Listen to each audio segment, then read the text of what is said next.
ETF index mutual funds నేర్చుకుని stock మార్కెట్లో రాణించాలనుకుంటున్నారా? వెంటనే ఈ నెంబర్కి కాల్ చేయండి.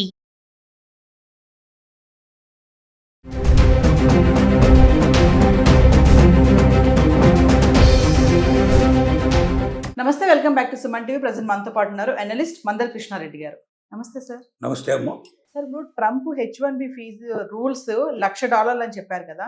ఈ $1,00,000 ఏదైతే ఉన్నాయో అవి ఇక్కడ మనం ఇండియన్సే కట్టాలా, దెన్ అక్కడ ఉద్యోగం ఇస్తున్నటువంటి ఆ కంపెనీ కడుతుందా అనేది ఒక పాయింట్ సార్. ఇంకోటి ఏంటంటే వచ్చినటువంటి ఇది ఎప్పటి నుంచి వర్తిస్తుంది, ప్లస్ ఈ రూల్స్ అనేవి ఎవరికి బెనిఫిట్ ఉంటాయి అంటే ఒకసారి వివరాల్లోకి వెళ్తే. ట్రంప్ ఒక రకంగా తీసుకున్న నిర్ణయాల వల్ల కొన్ని నష్టాలు జరుగుతున్నప్పటికీ కొన్ని లాభాలు కూడా ఉన్నాయి. ఎలాంటి లాభాలంటే, భారతదేశం నుంచి కొత్తగా ఎవరైనా H1B వీసా కోసం అప్లై చేసుకునేటట్టయితే ఈ ఇయర్లో ఎలాగో అయిపోయింది, అప్లై చేసుకునే డేట్ అయిపోయింది. ఓన్లీ మార్చి ఏప్రిల్ మధ్యలోనే అప్లై చేసుకోవాలి. అంటే నెక్స్ట్ ఇయర్ 2026లో మార్చి ఏప్రిల్ మంత్ లోపల అప్లై చేసుకునే వాళ్ళు $1,00,000 కట్టాలా అంటే వీళ్ళు పే చేయాల్సిన అవసరం లేదు. వీళ్ళు H1B వీసాకి అప్లై చేసుకుంటారు. లాటరీలో వీళ్ళకి వచ్చినా లేదా వీళ్ళని సెలెక్ట్ చేసిన కంపెనీ ఏదైతే వీళ్ళని కావాలని అడుగుతుందో, అంటే H1B వీసాకు అప్లై చేసినప్పుడే పలానా కంపెనీకి నేను వెళ్తానన్నట్టుగా వీళ్ళు కొన్ని కంపెనీలు వీళ్ళు దీంట్లో రాస్తారు. వాళ్ళు ఆ కంపెనీలకి ఇన్ఫర్మేషన్ పెడుతుంది. ఇంట్రెస్ట్ ఉంటే ఆ కంపెనీలే డబ్బులు పే చేస్తాయి. అంటే వీళ్ళు పే చేయాల్సిన అవసరం లేదు. ఇది ఒక చాలా ముఖ్యమైన విషయం గమనించుకోవాలి. భారతీయులు ఎవరు కూడా $1,00,000 పే చేసేసి అమెరికాకు వెళ్ళడం లేదు H1B వీసా లోపల.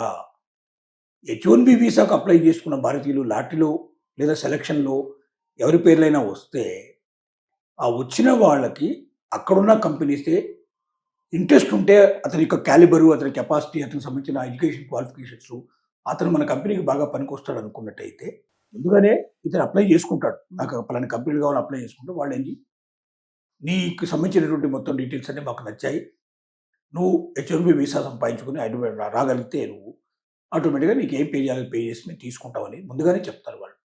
ఇతను అప్లై చేసేటప్పుడే ఉంది కాబట్టి ఆ కంపెనీకి ఇన్ఫర్మేషన్ రాగానే ఆ కంపెనీ వాళ్ళు వెళ్ళి ఆ డబ్బు పే చేసేసి వాళ్ళు ఇమీడియట్గా ఈ క్యాండిడేట్ తీసుకుంటారు. H1B వీసా ప్రాసెస్ కంప్లీట్ అయిపోతుంది. చాలా ముఖ్యమైన విషయం. చాలామంది ఇప్పటిదాకా భయపడుతున్నారు, $1,00,000 మేమే పే చేసుకోవాలేమో, ఇంకా $1,00,000 పే చేసి మనం పోవడం అసాధ్యమైన విషయం కాబట్టి ఇంకా అమెరికా ఆశలు పూర్తిగా వదిలేసుకోవాలేమో అనుకున్నటువంటి వాళ్ళు కోట్ల మంది ఉన్నారు ఇప్పుడు.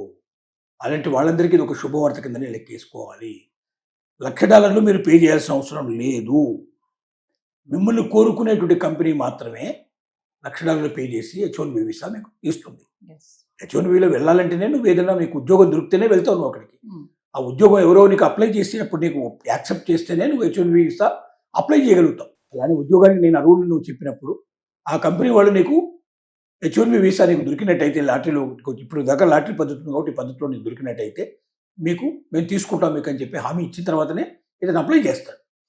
అలా అప్లై చేసిన వాడికి H1B వీసా తగిలితే, ఎందుకంటే ఎలాగో లాటరీ తీసుకున్నారు ప్రస్తుతానికి, తొందరలోనే ఎంపిక చేస్తా అంటున్నారు, లేదా ఒక 4 times వీళ్ళకి 1 time వాళ్ళకి అవకాశం ఇస్తా అంటున్నారు. ఏది చేసినా నువ్వు సర్టన్ ఏదో ఒక పద్ధతి లోపల ఎంపిక చేసినా లేదా లాటరీలో తీసినా ఎవరైతే అప్లై చేసుకున్నారో కొత్త వాళ్ళకి రావచ్చు, పాత వాళ్ళకి రావచ్చు, ఇప్పుడు దాకా ఉన్న వాళ్ళు ఎవరైనా రావచ్చు, ఇప్పుడు కొత్తగా అప్లై చేసుకున్న వాళ్ళకు రావచ్చు. ఎవరి పేరైతే సెలెక్ట్ చేయబడిందో, వాళ్ళని ఏ కంపెనీ అయితే కోరుకుందో ఆ కంపెనీ వాడే స్వయంగా మనీ పే చేసి వీళ్ళని తీసుకెళ్తాడు. అంటే భారతీయులు ఎవరు కూడా లేదా ఇంకా ప్రపంచంలో ఏ దేశస్తులైనా సరే H1B వీసా కోసం నెక్స్ట్ ఇయర్ అప్లై చేసుకునేవాడు. అంటే ఈ సంవత్సరం దాకా అప్లై చేసి టైం అయిపోయింది కాబట్టి కంప్లీట్ అయిపోయింది, వీళ్ళందరికీ ₹1 పే చేయాల్సిన అవసరం లేదు ఎక్స్ట్రా. పాత పద్ధతిలోనే అదే పద్ధతిలో వెళ్తారు వీళ్ళు. కానీ కొత్తగా అప్లై చేసుకున్న వాళ్ళు 2026 లోపల మార్చి ఏప్రిల్ లోపల ఎవరైతే అప్లై చేసుకోబోతున్నారో వాళ్ళు మాత్రం ₹1 పే చేయాల్సిన అవసరం లేకుండా వాళ్ళ కంపెనీలే పే చేసి వాళ్ళు తీసుకెళ్తాయి. ఇది ఒక విషయం. ఇంకా L1 మీద పోయిన వాళ్ళు ఎవరుతున్నారు, స్టూడెంట్స్ కానీ లేకపోతే ఇంకొక రకమైన చిన్న ఎంప్లాయీస్ ఎవరుతున్నారో వీళ్ళకి సంబంధించిన వాళ్ళలో స్టూడెంట్ వీసా ఇంతకుముందు ఉన్న వాళ్ళు ఏం చేస్తున్నారు, ఇప్పటిదాకా చిన్న చిన్న ఉద్యోగాలు ఏవో చేసుకుంటూ అక్కడే కంటిన్యూ చేస్తూ ఉన్నారు ఇప్పటిదాకా. వాళ్ళకి H1B వీసా రావాలంటే వాళ్ళు ₹1 పే చేయాల్సి వస్తుంది అందరంగా.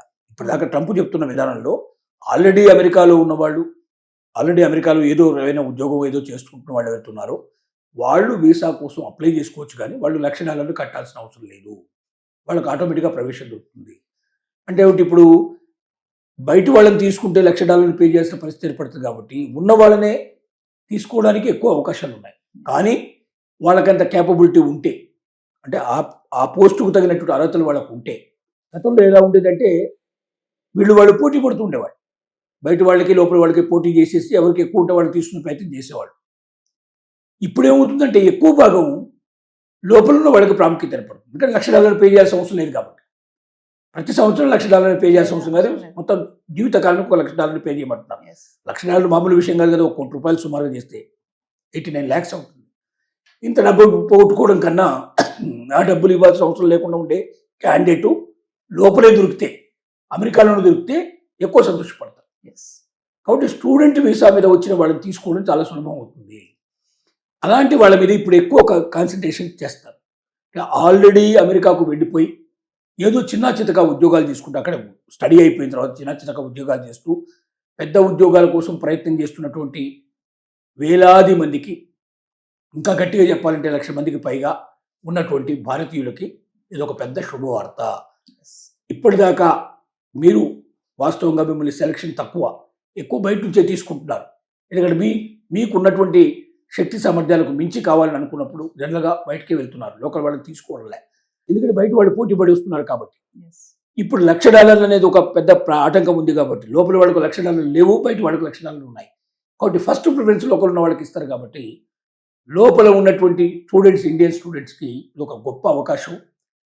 ఎక్కువ కొంచెం కాంప్రమైజ్ అవుతారు. ఇప్పుడు కంపెనీని ఇంతకుముందు ఎస్టిమేట్స్లో కాంప్రమైజ్ అయ్యేవి కావు. ఎందుకంటే వాళ్ళకి బయట నుంచి కుప్పలు తెరపలు వస్తున్నారు జనం.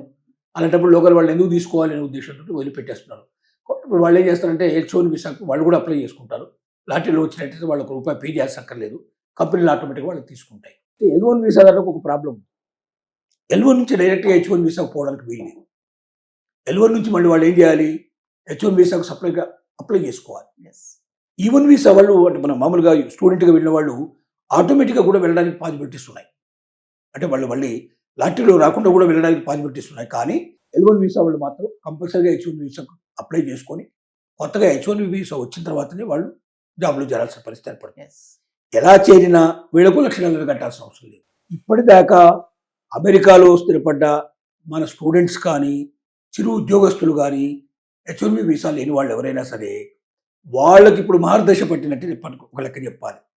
వాళ్ళకి ఎక్కువ ప్రిఫరెన్స్ ఇస్తారు. వాళ్ళకి తొందరగా ఉద్యోగాలు వచ్చే అవకాశాలు ఉంటాయి. స్టూడెంట్గా వెళ్ళినవాడైతే ఆటోమేటిక్గా వాడు అక్కడ H1కి అప్లై చేసేసుకొని ఈ ప్రాసెస్ లేకుండానే సెలెక్ట్ అయ్యే అవకాశం ఉంది. ట్రంప్ తీసుకునే నిర్ణయాలు మీరు అన్నట్టుగా సార్ ఇబ్బందికరంగా పక్కన పెడితే కొంచెం ఉపయోగకరంగానే ఉన్నాయని అనుకుంటున్నారు. కొందరికి నష్టమైనప్పుడు కొందరికి లాభం అవుతుంది. దీంట్లో అయింది ఏంటంటే ఇప్పుడు ఇండియా నుంచి వెళ్ళే వాళ్ళకి, ఇతర దేశాల నుంచి వెళ్ళే వాళ్ళకి కొంచెం నష్టం జరిగినా, నష్టం అంటే ఏం లేదు. ఇక్కడ $1,00,000 వీళ్ళు పే చేయట్లేదు కాబట్టి వాళ్ళు చేస్తున్నారు. కంపెనీ వాడు $1,00,000 పే చేయాలంటే 100 సార్లు ఆలోచిస్తాడు. అంత వర్తుంటే కానీ పే చేస్తాడు. అవతల వాడి నుంచి అంత ఎక్కువ శక్తిని తీసుకొని నా కంపెనీ అంతకన్నా ఎక్కువ డెవలప్ అవుతుంది, అతని తెలివితేటలతో నేను ఎక్కువ సంపాదించగలను నమ్మకం ఉంటే తప్ప తీసుకో.